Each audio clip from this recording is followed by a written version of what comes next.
Welcome back to another video here on the second channel. I have some Hytale news for you, although I use that with air quotes. This is some more screenshots and video of the game. However, this is a very ready article right here. If you want to get into the meat of what they're talking about, it's best to go read it yourself. We also haven't had some Hytale news for a couple of weeks because last week there was an article, but it was about new music, and so you can go to this post and you can listen to the new music of the game. There is a couple of screenshots and videos as well, so go check out that article if you want to see what all of this is about. But we're going to focus on this one today, which is called Creating a Point of Interest. And the article essentially talks about prefabs, prefabricated things that appear in the world, and the process in which the artists and the developers work together to create the things that you see in the game. So this right here is an elemental stone circle, and this is an early screenshot of them working on this, trying to come up with something. And what you'll get to see through this article is what they did come up with and how they got to that. So the points of interest are part of the Hytale's world quest system. So there are going to be things that you get drawn to that activate quests and whatnot. And so here's some of the concept art that they've created for that. So it goes into how they communicate, how the artists draw things, then the developers go into the world and build things, and they have a little bit of a back and forth. In this screenshot right here, you can see that the elemental stone circle is really progressed, and there's actually an interesting looking unit down here and over there. I'm not sure if that's one that we've seen before. Kind of looks like a skeletal bony type character, and it almost looks like it's got a bow. I kind of need to zoom in on that screenshot, right?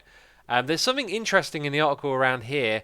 They point out how long they've been working on this game for. The artist does 3.5 years. So this game has been in development for quite some time. And over here you can see part of their process going back and forth. This is called a paint over, where they give the builder some art to work with, and then they go and build it in the game, and then the artist will give them some tips and paint over their building to kind of explain what's going on a little bit more. Sounds like a really well thought through process, and one that produces some beautiful builds that can be a part of the game. Now the goal is to make these builds work with world generation, so they can look like they're crafted by hand, yet they can appear uniquely in the world. And it talks about how sometimes these things will appear in cliffs and in hills, and how they try and make sure that all of that looks good. So this, I believe, is the finished project, finished build, whatever, and it looks seriously cool. And then down here we get a video as well. I really like the lighting of this, the way that it can bring color to the blocks around it. I think that's going to be a very powerful feature of this game if it can be controlled. In fact, that kind of looks like a block on the inside, like a sort of slimy, leafy block that emits the light, and the light that has color. So maybe that's a block type we'll get to get our hands on in the future. Anyway, scrolling down, there are some more examples and screenshots at the end of this one. We have a ruined settlement over here. It's followed by a Trork, is it? A Trork outpost? I'm terrible at remembering names. A Trork watchtower. And then a crumbling castle. Let's look at that one again quickly.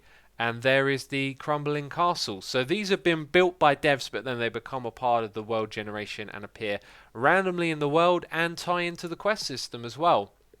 Really fantastic stuff. Like I said at the beginning of the video, you probably want to actually read the article yourself to understand the process between the devs and the builders and the artists and all that.